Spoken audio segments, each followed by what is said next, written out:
دوستان امروز یه چالش فوق العاده خفن داریم. ضد آب بودن این دوربین فوق العاده با کیفیت اندوسکوپی رو میخوایم به شما نمایش بدیم که این دوربین زیر آب چطوری کار میکنه و کیفیت تصویرش چطوریه.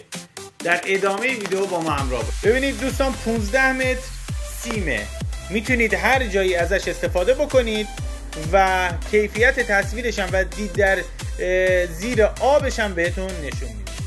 داخل آب و از ریزترین جزئیات ببینید کاملا زیر آب براتون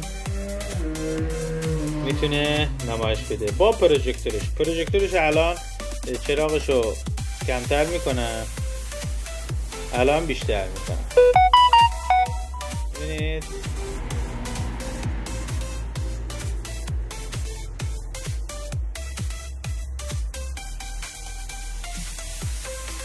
در متراژ متفاوت این دوربین موجوده و میتونید با ما در تماس باشید.